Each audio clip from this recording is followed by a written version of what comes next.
Hey guys, what's up? I am out here about to do a garden tour for you. I'm in a new location. I'm going to go into all of the details about it in an upcoming video.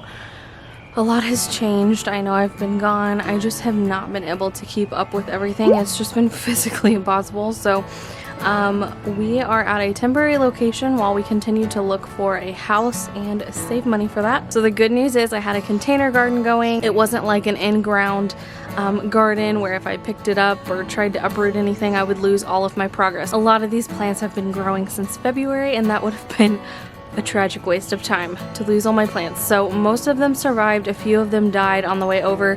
A couple have some weird stuff going on. I'm going to show you once we get up there. I am actually sharing a garden, and that's why all mine are like in a raised bed but in pots. You'll see in a second. I still have my little organizer back here with all my stuff. My tree made it, which I'm super excited about. Love that tree. So now we're going to go up to the garden.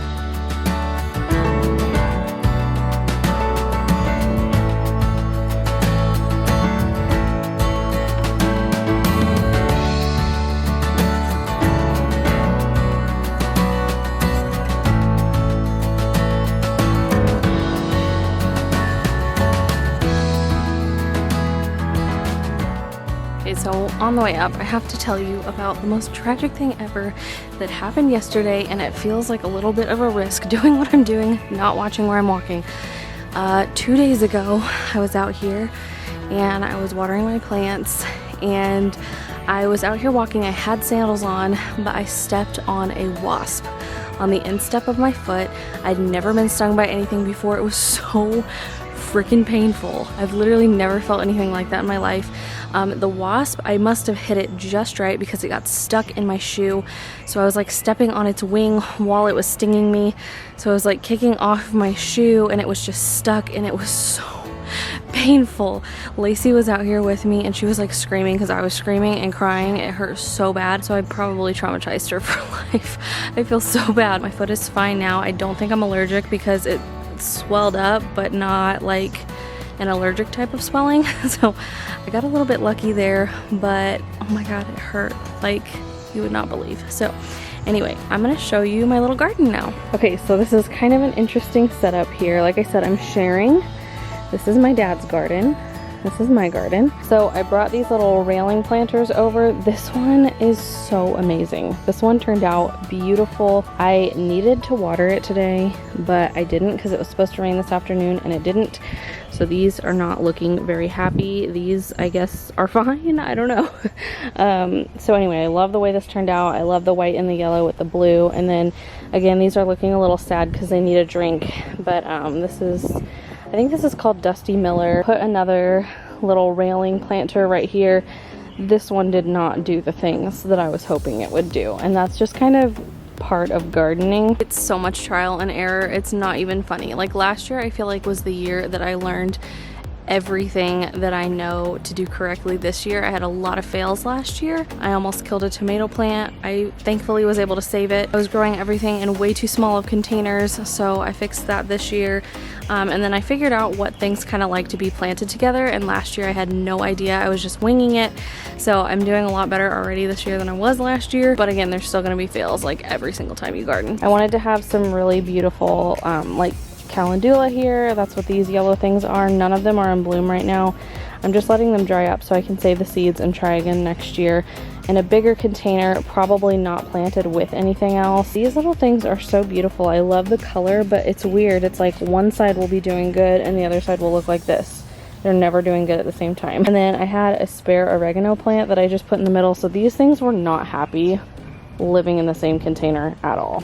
Okay, so the next thing I'm about to show you I thought turned out really, really cute. It's another little railing box planter thing, and this I put on Lacey's little playset, which actually used to be my playset when I was a kid. So I put this right here.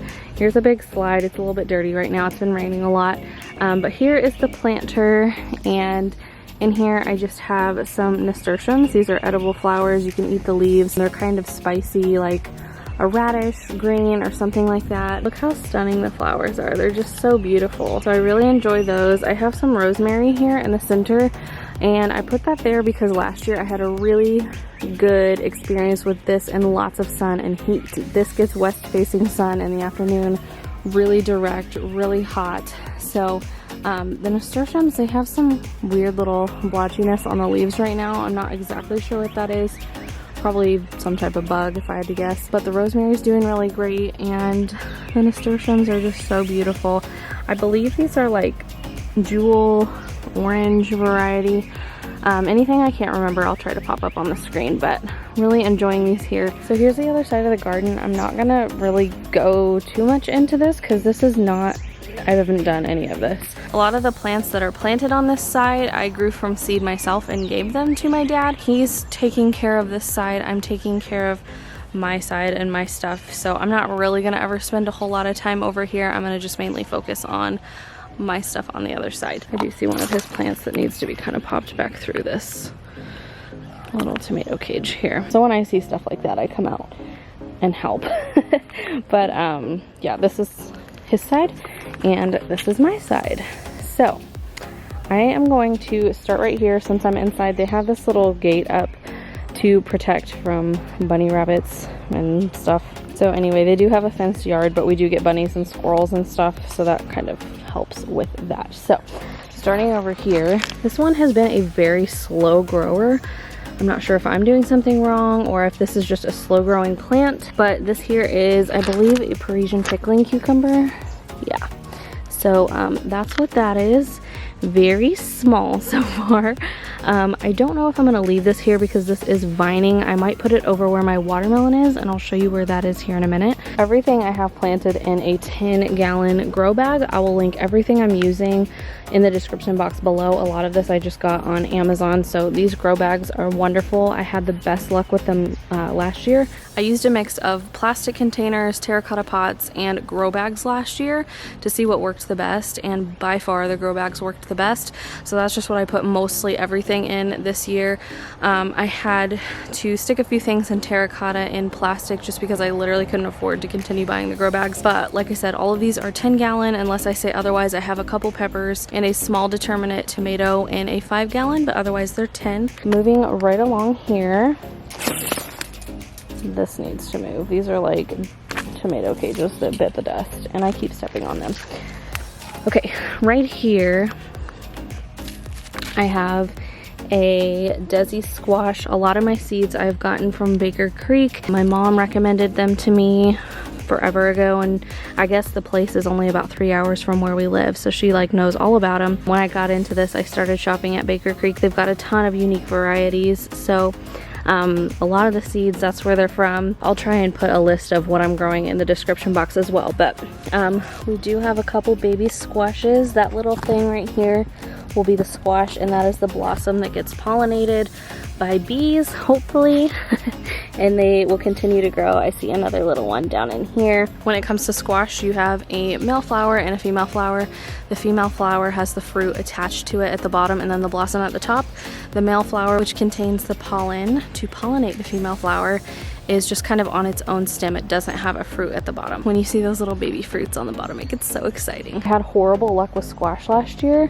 I don't think it got enough sunlight on my patio, and it definitely was not in a big enough container. So I fixed that this year. I added a lot more fertilizer to the containers. So yeah, they're actually doing great this year. I don't see any little baby squash on this one yet. This one is a white scallop bush squash, and those are a patty pan type. They're a really interesting looking little squash. These were probably one of the ones I was most excited about. This one right next to it is a Lebanese white bush marrow. This is a large and in charge variety.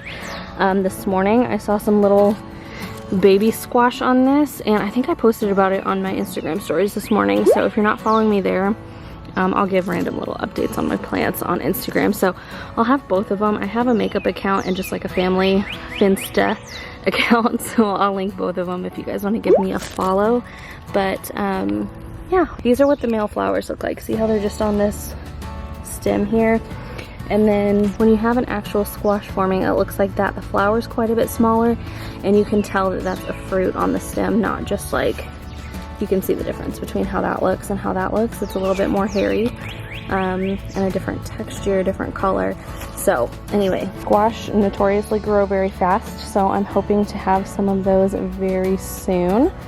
While we're inside here, I'm gonna take a look at some of these plants because it's kind of hard to get to from the other side with this little fence that we have rigged up. I'm gonna just start my way at the back and move forward. Please excuse my sweat and my hair. I'm tired, okay? We just got done moving. My daughter's in vacation Bible school right now, so I've been just like back and forth doing 1.5 million things. So self-care hasn't been super high on the list of to-dos, so it's showing. All right, over here we have a couple peppers, and I just folded this down because I didn't have a whole ton of soil to put in this one. And I think I got a couple different brands without realizing. Some of these kind of get in the way and start poking into other plants. I wish I would have done that on all of them, but unfortunately, since we were moving, I needed access to the handles. So right here I've got some little peppers. There's a little baby pepper growing right there. Look how cute they are. And excuse my nails too, they're so long. Oh my god, I'm just a train wreck here, okay? So these are mini chocolate bell peppers. They get really small, they're just brown. They're supposed to be pretty mild in flavor, good for like stuffing. I've never actually grown them before, but I was really excited to try them out this year since they're kind of a smaller variety that would probably do good in a container. All of my peppers are double planted. They like to have a buddy, and they like to shade the leaves of each other's plants. I try to keep sweet peppers with sweet peppers and hot peppers with hot peppers, because if you do get a cross-pollination, you might get a really surprisingly hot pepper when you are expecting a sweet one. So just something to keep in mind if you do double plant like this. They don't really need a whole lot of dirt. They do need a ton of sun, not a whole lot of dirt, and again, they kind of like to shade each other's leaves. So all of my peppers, with the exception of a few back here, are double planted. This one is another one I was really excited about this year. I've got a little flower going here. This is a Corbaci sweet pepper. It's really interesting because it kind of looks like a hot pepper would. It's red and kind of curly. It just, to me, looks what I would imagine a hot pepper would look like, but they are supposedly very sweet. They have great reviews on the Baker Creek website. I am absolutely one of those review geeks. I love to go on and see what other people are saying about things. That's another reason I really enjoy the Baker Creek website, because you are able to go on and review things that you've grown, see what grows good in your area. So yeah, all kinds of stuff like that. So that's another reason I really enjoy that website. But these had great reviews. Almost everything that I'm growing this year had really great reviews. But anyway, okay, moving on. This little tiny tomato right here, I just actually planted. A lot of my other ones have been in the ground since like early April, but some of them I just couldn't get in until I got over here. It was just too much. So this one, I've labeled all of them with these cute little garden labels. This one is a black from Tula tomato. This one looks nice and healthy. I've got to tell you guys, I did something really stupid this year, and I accidentally topped off a bunch of my indeterminate tomatoes. The indeterminate ones will continue growing unless you're an idiot and top them off. So I'll go into that in a little bit. This was one of the ones that I did not do that to. This one was spared. I actually just planted this, I don't know, yesterday. So this one will probably take off and start doing great in no time. I'll stick one of these wooden stakes in it. Those are bamboo stakes. Again, Amazon is a great resource for all this kind of stuff. But yeah, this one's looking nice and healthy. This is one that I stupidly topped off. This one I also just planted, but my plan is to just let a couple suckers grow, kind of take over as the new stem. So this one is a black Creme tomato. This one, you know, outside of the issues, is looking fairly decent. Okay, this one here is looking really, really good. This one is a Dancing with Smurfs cherry tomato. Super excited about this one. It's almost a black tomato, really kind of dark indigo color, but on the black side. So it's looking really, really good. This one got away from me pruning. There's a big sucker that's taken off right here, but that's okay. We just do what we can, you know. We've got some little blossoms on this one. So those should be popping out tomatoes anytime now. This is one that I was super psyched for. This is the Berries Crazy Cherry tomato, and they describe this as a multiflora tomato. So if you look right here, all of those little things are flowers that will produce tomatoes. And on the website, there's just hanging bunches and bunches of tomatoes off these things. Like, look here. There's just so many flowers. That's very unusual. Most, I don't know, most put out about this amount here. So compare that. This is the Dancing with Smurfs to this. It's quite a bit more. So I'm really excited to see how this one does. Thankfully, that was another one that I did not top off. So all the ones that I didn't accidentally top are doing really, really well. This one, this one. This one I'm thinking about ripping out. This was my favorite tomato that I grew last year. It was a Cherokee Purple.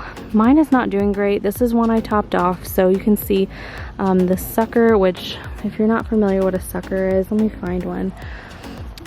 It's basically like this. So you see right here how there's this main branch. Anytime you see one like in this little crevice right here between the main stalk and the branch, that is a sucker, and you can pick those off. Especially if you're growing in an area that's close quarters like this. My dad does not do that. He just lets the tomatoes grow however they want to. He's got plenty of space to do that. Since I was on a patio balcony, I have to prune mine a little bit more so I can keep them closer so that I can have more tomatoes in a smaller amount of space. If you have a large garden or you're in the right growing zone, that might not be something you have to worry about. But if you're in a small area, containers, or you're just wanting to densely plant your tomatoes, that is something you'll have to consider. So anyway, back to this one. My dad already has one planted and his looks a lot better than mine, so I'm thinking about ripping this one out and putting another one in. I do have one more start left on the table down there that I didn't get planted, so I think I'm gonna flip-flop those out. Okay, more peppers. Super excited about this one. This one has insanely good reviews. It's an Arroz Con Pollo, or Arroz, I don't know, you guys. That's the name of it. I made sure to spell it correctly, an Arroz Con Pollo. And the one next to it is a Jimmy Nardello. Now, these two were two that I was like most excited for this year. So when I was moving, this one, it's actually recovered quite remarkably, but as you can see right in here, can you see that? Can we focus? Okay, this little spot right here, that's the main stem and it completely broke off. So I thought about pulling it out, but I was like, you know what? I'm gonna just let it stay in, see what happens. And surprisingly, it has bounced back. It's putting off new shoots. I don't know how productive or how good it's gonna turn out, but I left it in just to see what happens. I am a little concerned the other healthier plant is gonna choke it out, but we'll see. Both of these are sweeter. I think the Jimmy Nardello is sweeter than the Arroz Con Pollo. I think this one is more of like a seasoning pepper from what I understand, so it might have a little kick to it, but I don't believe it's like super like Scoville heat, whatever the heck, hot. Right here I have a Tomatillo plant, and I didn't realize that these kind of needed a buddy to pollinate well. I don't know, so I'm gonna just kind of see what happens with this one. I think these are getting pollinated, but I just don't know. Everything I read is conflicting. Some people say you have to have more than one Tomatillo plant for it to do well. Other people have had success with just one, so I'm just gonna leave it and kind of see what happens here. Okay, this one right here is one of my most exciting things. It's not a crazy unusual variety, it's just an insanely delicious variety, and I do already have little babies on there. This is the Sweet Million. My parents grow this every single year, and it is just absolutely insanely delicious. You may or may not believe me, but it wasn't until, I don't know, 2 years ago that I even liked tomatoes. I hated them. I ordered everything without them. It was kind of a texture thing for me, and then finally my parents forced me basically to try one of their homegrown tomatoes, because they were like, no, you have to understand they're so different. They're nothing like the store tomatoes. And so I was like, okay, fine. game over. I tried one, they were delicious, and that's kind of what got me into all of this, because it made me really excited to grow food. It was kind of the sweet million, this plant right here, that got me into wanting to grow my own food, and it just kind of is a sentimental tomato for me. So I'm really excited about this one. This plant is doing fantastic. It's already got tons and tons of flowers. A little tip too, if you want to get more tomatoes, this is something I had to learn patio gardening. If you just come and kind of like shake the plant a little bit, you can even come, don't be afraid to like shake the flowers, you know, be gentle of course, don't be too rough, but do like that, and they self-pollinate. When you're up on a patio, you don't always have the most amazing amount of pollinators, so being out here I don't have to worry about it too much, but it is something, if you think about it, just come and shake your plant and get lots of tomatoes, so enjoy that tip.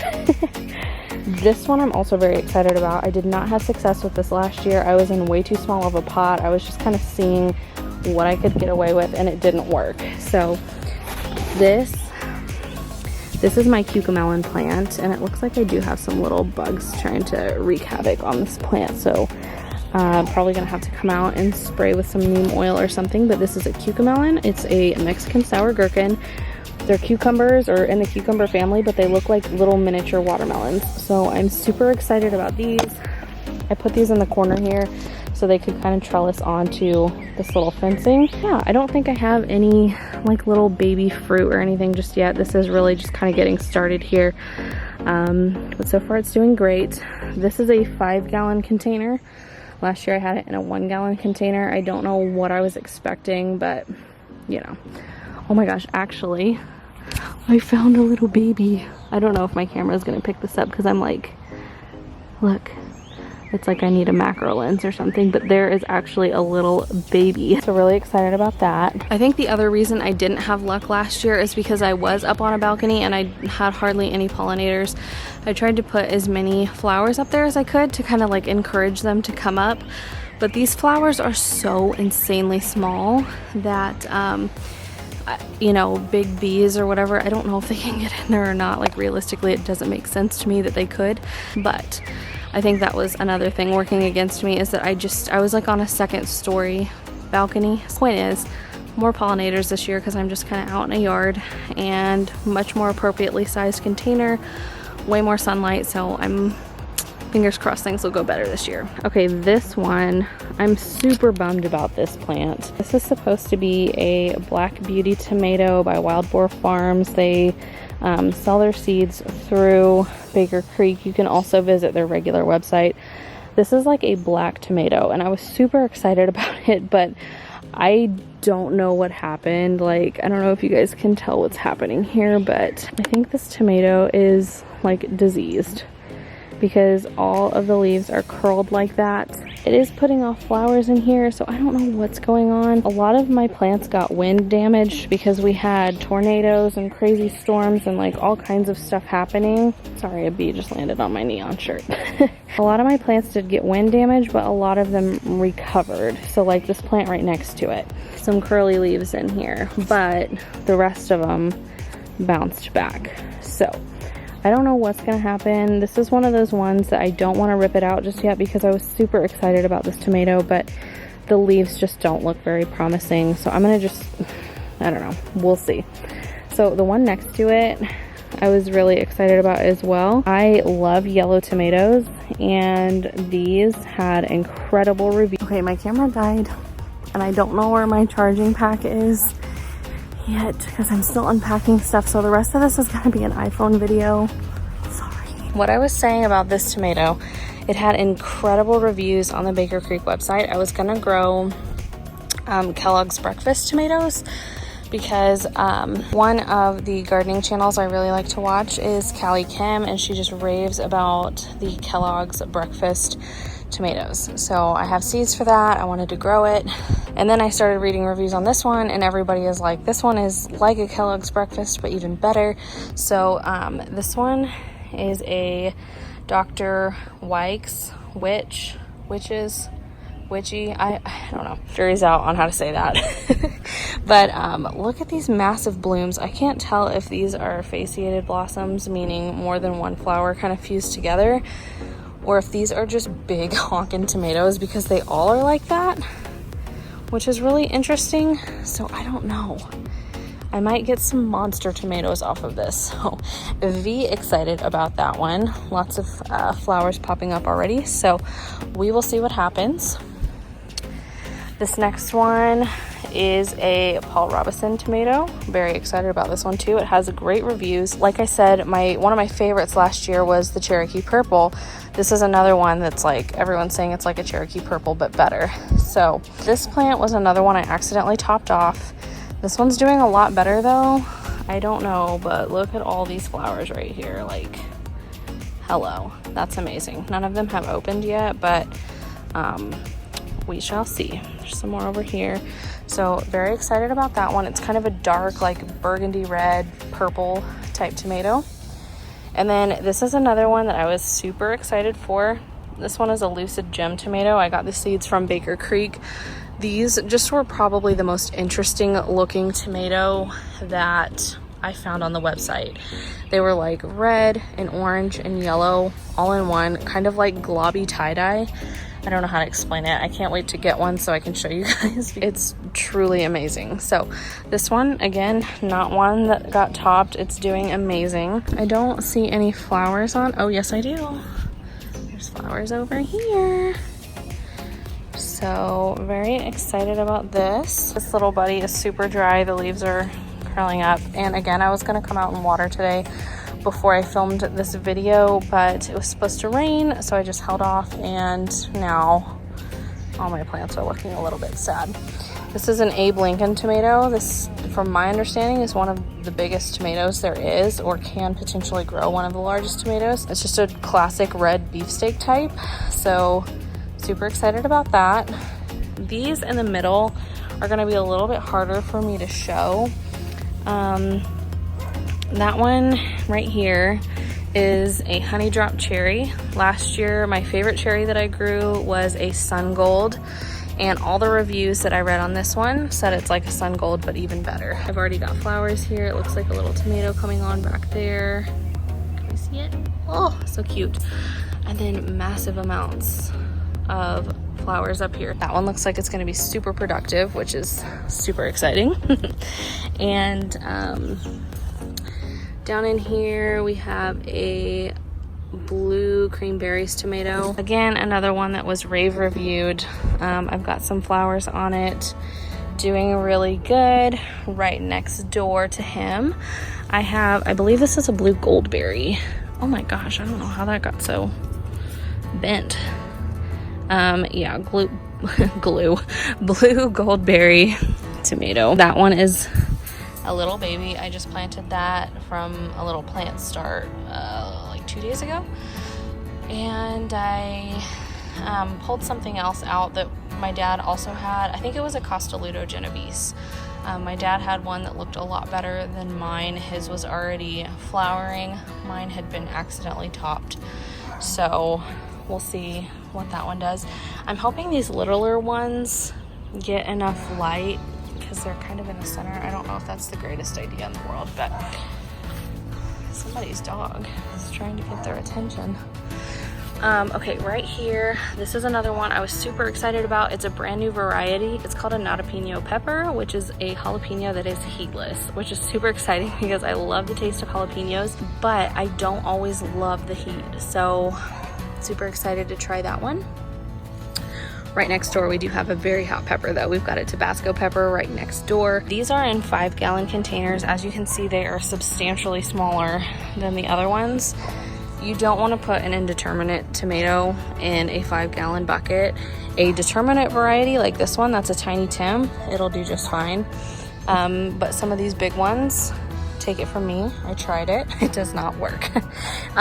You'll get tomatoes, but they'll be very, very small and insignificant, and you also won't get very many of them. So just upsize on the buckets. Couple peppers right here, and I have a couple eggplants. I don't know how these are gonna do because I don't know if they like to be planted that closely, but they're such small plants kind of in general that I was like, maybe I could get away with it in a 10-gallon. So we're just gonna see what happens. This one already has an eggplant growing right here, so it might end up okay. I don't know. I will obviously report back if you can do 2 in a 10-gallon.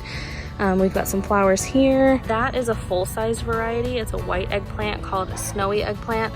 This is kind of a miniature variety. I was really excited just because these are super cute. I think these would probably be pretty good on like kebabs or something because they're so small. They're like not that big. They're the Thai lavender frog egg, and they're kind of striped white and purple. No flowers on this one yet, but they both, I don't know, they appear to be happy, so we'll see.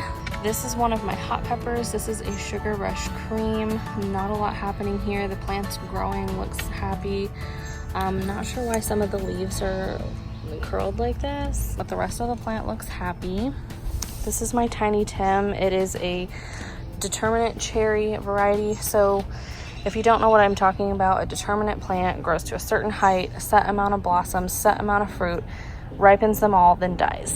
The indeterminates will continue growing upwards and will continue putting off fruit for as long as your season allows you to. So that's kind of the difference. You can get away with putting these in a smaller bucket than these, because these will continue to grow, continue to need more nutrients and stuff. These really can be fine in a much smaller environment. Over here I have another hot pepper. It's not a super hot one. It's supposed to have like sweet notes to it. It's called an ahi mango, and it's supposed to be like a sweet and hot pepper at the same time.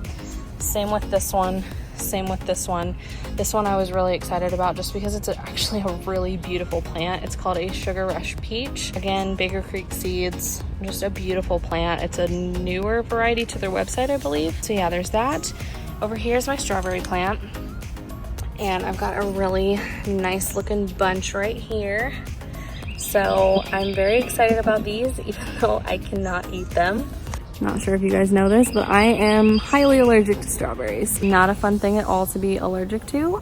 My eyes swell shut, my throat closes, I get hives. They just have more histamine, I guess, than my body can handle, but Brock and Lacey love strawberries, so I get a lot of joy out of growing them for them, and they're so beautiful. Like, oh, they're just so delicious looking. We had a few here and there ripen up the other day, and Brock literally said it was like the best strawberry he's ever eaten in his life. So this actually I did not grow from seed. Everything else I did, but this one I just picked up at Home Depot in this little container here. It is putting off a runner. I don't know what to do about that because it's trying, isn't that interesting? It's trying to root. I'm thinking I might just like kind of put it in the dirt next door and just let it do its thing. So, okay, the last pepper I have here is a red hot cherry pepper, and I found this on the Seeds Now website, and it was just such a cute, almost ornamental looking pepper that I couldn't resist.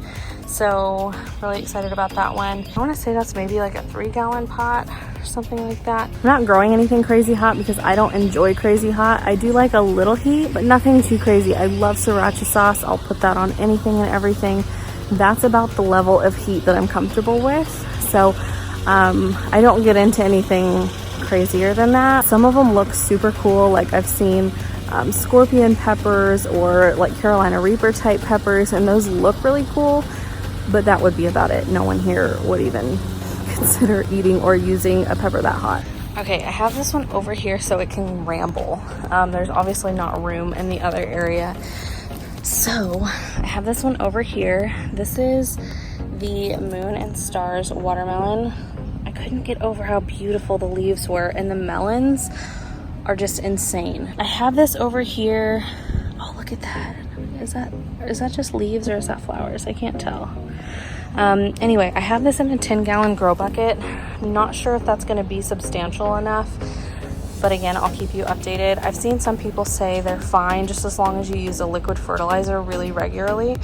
But it's got all this room over here to ramble. This particular location gets about an hour to an hour and a half more sun than the other garden too, which is great for watermelon. So we'll keep you updated. Super excited about that. That was it for my garden tour. I hope you guys enjoyed it. If you did, please let me know in the comments. I know this is different for my channel, but this is just like my passion right now, my hobby that is such a passion for me, that is just so different than anything I've ever done before, but I'm just so thoroughly enjoying it. So make sure to let me know if you enjoy it in the comments down below. Give this video a like if you enjoyed it. Don't forget to subscribe, and I'll be doing, sorry for the shaky video, I keep forgetting I don't have a stabilizer on my iPhone. But anyway, that's it for me. I'll see you guys in my next video and hopefully my next garden tour if you guys enjoyed this. So I'll see you later. Bye!